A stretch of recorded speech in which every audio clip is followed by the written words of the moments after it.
Deputy Secretary General, dear friends and colleagues, I'm delighted to take part in this timely event in support of the Women Rise for All initiative. Thank you, dear Amina, for your invitation and for your leadership.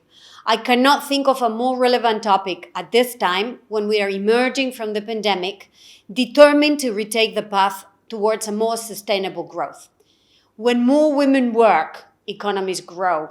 Indeed, experts believe that by increasing the participation of women in the economy, the formal economy, we could drastically improve economic growth in both rich and emerging markets.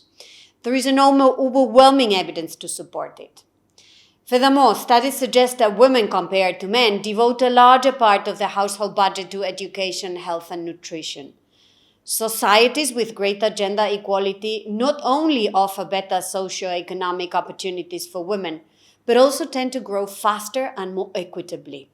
It bears repeating. This is why the government of Spain stands behind women's economic empowerment. It's a matter of principle, but also makes economic sense. Gender equality brings along wealth. There are gains in poverty reduction, in environmental sustainability, in consumer choice and innovation, and decision-making on a wider set of issues. Unfortunately, COVID-19 is quickly widening the poverty gap between men and women. 58% of women worldwide hold informal jobs. Women tend to perform considerably more household and care activities than men, about 3 times as more than men in quite a number of countries. These figures help explain why women are disproportionately affected by poverty and why they are bound to bear the brunt of every major economic crisis. Projections show that COVID-19 will push 96 million people into extreme poverty only this year. 47 million of them will be women and girls. For every 100 men living in extreme poverty, there will be 118 women, a gap that is expected to increase to 121 women by 2030. We are fighting the pandemic with resources that were once directed to the provision of basic social services. Safety nets are exhausted.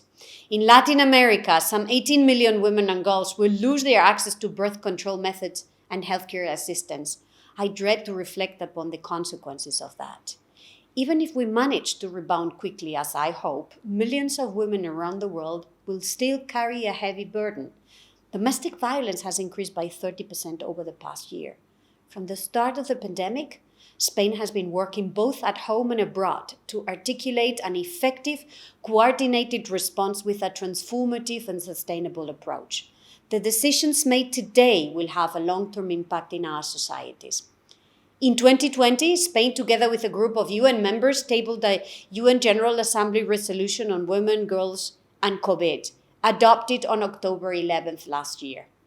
The resolution underlines the central role that women must play at countering the pandemic, as well as their necessary contribution to a sustainable recovery.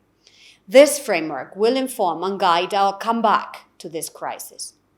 The resolution emphasizes the need to enhance the role of women in the economy, fostering financial, technological, and digital inclusion, as well as equal pay for work of equal value and career opportunities.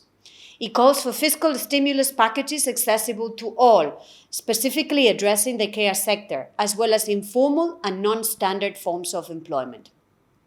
As we keep celebrating the 25th anniversary of the Beijing Conference, Spain will continue to co-lead the Coalition for Action of the Generation Equality Forum on Economic Justice and Right. The forum will give us the chance to discuss how we can implement policies to improve the livelihood of women with better jobs and with better socio-economic conditions. At the end of the year, the World Trade Organization Ministerial Conference will be yet another opportunity to promote women's integration in international trade. We all know that women are not less capable at exporting. Instead, they often lack access to information, finance, and technology, and may need additional encouragement to overcome some initial barriers. We want to emerge out of this crisis by fostering the participation of women in society and in public affairs, by recognizing unpaid work, by shortening the pay gap. We want to engineer fiscal policies and social networks designed to empower women, countering the feminization of poverty. Let me end by underlining our commitment to the United Nations, the cornerstone of our efforts to face the pandemic.